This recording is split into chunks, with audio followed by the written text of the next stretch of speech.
நட்சத்திரங்களும் வழிபட வேண்டிய தெய்வங்களும் அஸ்வினி நட்சத்திரத்தில் பிறந்தவர்கள் விநாயகர், சரஸ்வதி தேவி மற்றும் அஸ்வினி தேவதைகளை வழிபடுவது சிறப்பு. பரணி நட்சத்திரத்தில் பிறந்தவர்கள் சிவன், துர்க்கை அம்மனை வழிபடுவது வாழ்க்கையில் முன்னேற்றத்தை கொடுக்கும். கிருத்திகை நட்சத்திரத்தில் பிறந்தவர்கள் முருகரையும் அக்னி தேவனையும் வழிபடுவது சிறப்பு. ரோகிணி நட்சத்திரத்தில் பிறந்தவர்கள் கிருஷ்ணரையும் பிரம்மாவையும் வழிபட்டால் வாழ்வில் முன்னேற்றம் அடையலாம். மிருக சீரிடம் நட்சத்திரத்தில் பிறந்தவர்கள் சந்திரன் மற்றும் நாக தேவதைகளை வழிபடுவது சிறப்பு. திருவாதிரை நட்சத்திரத்தில் பிறந்தவர்கள் சிவனை வழிபடுவது நல்லது. புனர்பூசம் நட்சத்திரத்தில் பிறந்தவர்கள் ராமபிரானை வழிபடுவது நல்ல பலனை கொடுக்கும்.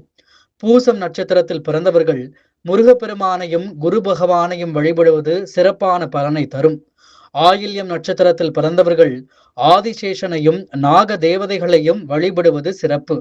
மகம் நட்சத்திரத்தில் பிறந்தவர்கள் சுக்கிரன், சூரியன், நரசிம்மரையும் வழிபடுவது முன்னேற்றத்தை தரும். பூரம் நட்சத்திரத்தில் பிறந்தவர்கள் பார்வதி தேவியையும் சூரிய பகவானையும் வழிபடுவது சிறப்பு. உத்திரம் நட்சத்திரத்தில் பிறந்தவர்கள் சூரிய பகவானையும் ஐயப்பனையும் தன்வந்திரியையும் வழிபடுவது நல்ல பலனை கொடுக்கும். அஸ்தம் நட்சத்திரத்தில் பிறந்தவர்கள் ஐயப்பனையும் மகாவிஷ்ணு, ராஜராஜேஸ்வரி அம்மனையும் வழிபடுவது நல்லது. சித்திரை நட்சத்திரத்தில் பிறந்தவர்கள் விஸ்வகர்மாவையும் மகாலட்சுமியையும் வழிபடுவது நல்லது.